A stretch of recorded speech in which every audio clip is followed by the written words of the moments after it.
Bismillahirrahmanirrahim. Assalamualaikum warahmatullahi wabarakatuh. Jadi insyaAllah hari ini kita akan pergi tajuk tilawah Al-Quran bahagian tajwid. So kita akan cuba ulang kaji balik tentang hukum-hukum tajwid yang biasa kita baca kat kafar dulu masa perhimpunan, iaitu hukum nun mati dan tanwin. Nun mati dan tanwin. Okey, hukum nun mati dan tanwin ada 5. Sekarang ni apa yang kita nak ceritakan pasal nun mati dengan tanwin ni, kita nak ceritakan hukum nun mati dan tanwin ni, kita nak baca bunyikan huruf nun ataupun tanwin ni macam mana bila berjumpa dengan huruf-huruf tertentu. Okey, maksudnya hukum nun mati ni, hukum tajwid nun mati dan tanwin ni, kita nak kenal pasti macam mana kita nak baca nun tu ataupun an, in, un ni bila jumpa huruf-huruf yang ditentukan lah. Okey, yang kita boleh cakap nun dengan tanwin ni, dua-dua ni bunyinya seolah-olah ada huruf N. Okay? Jadi kat situ kita akan tentukan. So, ada 5 hukum. Yang pertama, saya pergi dulu pada izhar halki. Izhar halki. Izhar halki, izhar ni maksud dia jelas. Apa yang nak dijelaskan? Maknanya kita kena membaca huruf nun ataupun an, in, un, bunyi sebutan N itu jelas. Jelas. Jadinya dia akan baca jelas bila berjumpa dengan 6 huruf. Korang baca ahi, hu, aru, betul? Okey, huruf dia adalah alif, ha, kha, ain, rin, ha. Alif ni sama dengan hamzah Okey.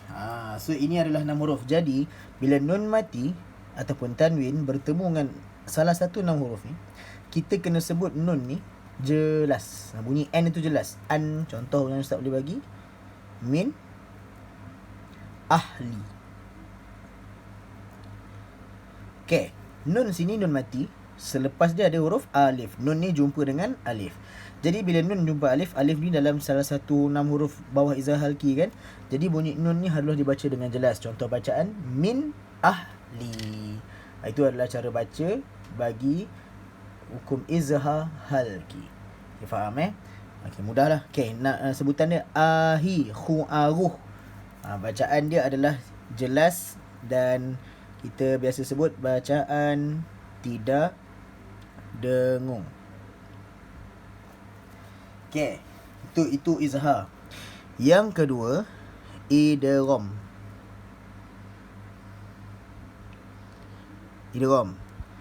Idgham ni, idgham ada 2. Jadi Ustaz bagi tahu dulu maksud dia. Idgham ni maksud dia masuk. Okey, apa yang nak dimasukkan? Huruf nun ataupun tanwin masuk dalam huruf-huruf yang selepasnya dalam tajuk idgham ni. Okey, yang pertama idgham ada idgham ma'al gunnah. Idgham ma'al gunnah. Yang kedua, idgham bila gunnah. Okey, apa maksud idgham ma'al gunnah? Ma'al gunnah ni maksudnya idgham tadi masuk kan. So idgham ma'al gunnah, masuk bersama dengung. Masuk bersama dengung. Manakala bila gunnah masuk tanpa dengung. Okey, idgham ma'al gunnah dia ada 4 saja huruf. Huruf dia apa? Ya, waw, mim, nun. Yuminu. Okay, jadi apa yang kita nak buat? Huruf nun ataupun tanwin yang jumpa dengan 4 huruf ni perlu dimasukkan bunyi nun tu. Dan bunyi nun tu akan hilang. Contoh perkataan yang Ustaz boleh bagi adalah may yu'minu. Ini adalah contoh perkataan yang Ustaz boleh bagi Okay, sebutan dia takkan baca man. Man yu'minu, tu salah. Dia akan baca may yu'minu. So seolah-olah ya ni ada sabdu. Bunyi nun tu dah tak ada. Itu maksud dia memasukkan. Okey, itu cerita memasukkan nun lah. May yu'minu min waraihim mimma manna. Huruf nun yang mati tu masukkan ataupun tanwin lah. Okey, bila gunnah pula ada 2 je huruf, ra dengan lam. Pun sama cerita, masukkan atas ra atau lam. Contoh Ustaz boleh bagi contoh.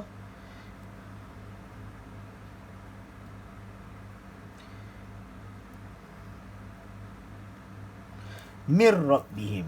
Tak ada bunyi nun. Mir rabbihim. Nun dah masuk dalam huruf ra. Okey, idgham ma'al gunnah. Idgham ma'al gunnah bacaan dengung. idgham bila gunnah, bacaan tidak dengung. Okey, itu adalah hukum yang kedua, idgham.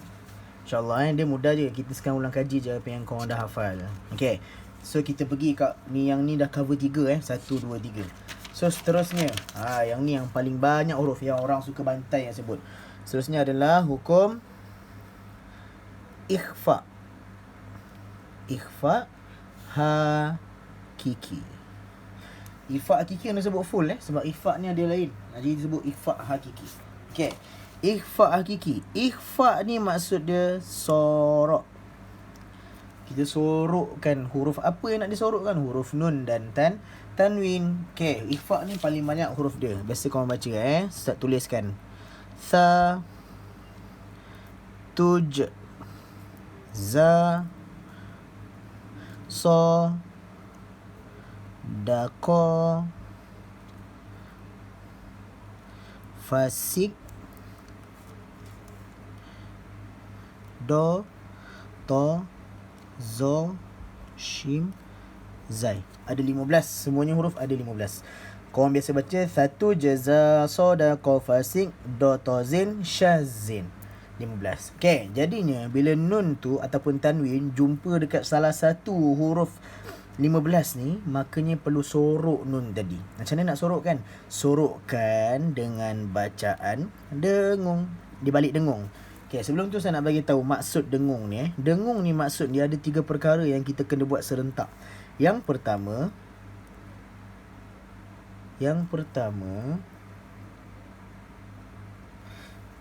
getar di hidung. Getaran. Yang kedua, tahan 2 harakat. Yang ketiga, sedia huruf selepasnya. Okey, ini maksud dengung. 3 perkara ni kita kena buat serentak. Okey. So contoh dengung getar ni maksudnya kalau kita berdengung, kita buat dengung, kita punya hidung rasa getaran. Kita boleh sentuh pakai jari dan rasa getaran tu lah. Ni getaran ni Kemudian yang kedua tu dengung. Setiap kali dengung kita kenalah dengung sebanyak 2 harakat. Macam mana nak kira harakat? Ada boleh pakai jari, ada boleh pakai ketuk ke, atau dia pakai saat ke, tak kisah, asalkan 2 harakat. Okey, dan yang ketiga dia akan sedia huruf selepasnya. Contoh tadi kita pergi dekat apa idgham al-gunah tadi kan. Okey, yang pertama kita baca mai tu dengung. Mai. Yang kedua kita tahan 2 harakat. Mai. Yang ketiga kita nak siap-siap nak masuk huruf ya ni. Betul? Mai. Contoh. So kalau huruf waw, miu. Tapi kalau benda yang tak boleh dengung, tu tak payah nak dengung. Kalau mir, tak jadi. Buruklah dia. Okey. So, tadi cerita pasal ikhfa hakiki. Mana-mana huruf nun yang jumpa salah satu 15 huruf ni, maka perlu soroklah nun ataupun tanwin. Apa contoh perkataan Ustaz boleh bagi adalah man kana. Kita tak akan baca man kana. Kita akan baca man kana. Getaran. Lepas tu tahan 2 harakat dan sedia huruf selepasnya.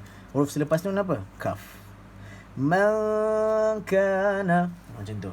Okey. Dan bacaan dia adalah dengung. Dan yang terakhir sekali adalah hukum iklab. Iklab ni lah huruf dia yang paling banyak, iaitu ba. Itu saja iklab. Bagi Ustaz, iklab paling mudah untuk cari. Sebenarnya semua mudah. Jadi Ustaz beritahu macam mana nak mudah sebab kita akan bagi kerja nanti insya-Allah. Okey, iklab.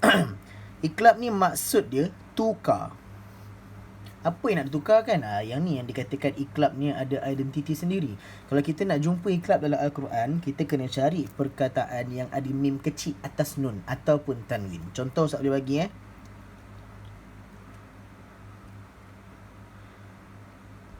ini perkataan mim ba'di. So, asal dia nun jumpa dengan ba, tapi atas nun ni ada mim kecil. Bila ada mim kecil ni, ini adalah pasti satu kataan ni iklab.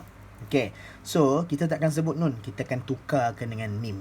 Mim kecil ni kita akan sebut. Jadi bacaan dia mim ba'di. Mim ba'di. Dan bacaan dia adalah dalam keadaan dengung. Okey. So, dengung, getaran di hidung, tahan 2 harakat, sedia huruf selepasnya. Mim ba'di. Macam tu. Okey. Okay, jadi keseluruhan 5 hukum tadi, kita adalah mencari cara-cara nak sebut nun dan tanwin bila berjumpa dengan semua huruf yang ikut bahagian masing-masing lah. Izhar halki ada 6, idgham ma'al gunnah ada 4, idgham bila gunnah ada 2, dan ifa' hakiki ada 15, iqlab ada 1. Jadinya kalau nun mati dan tanwin jumpa dengan salah satu huruf yang disebutkan tadi, apa kita nak buat dengan nun mati dan tanwin itu? Bergantung kepada huruf-huruf yang diduduk pada kumpulan-kumpulan tadi tu. Baru kita tentukan dengung ke tak, masuk ke, sorok ke, tukar ke, kita kena ikut tu. Dan siapa yang baca Quran dengan bertajwid, insya-Allah pahala dia sangat-sangat besar sebab dia sedang mencantikkan bacaan Al-Quran. Baca Quran dah satu pahala dah.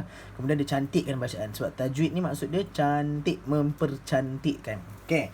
Jadi Ustaz minta semua cari contoh dalam Al-Quran. Dalam Al-Quran setiap satu nama ni, izhar halki 2 contoh.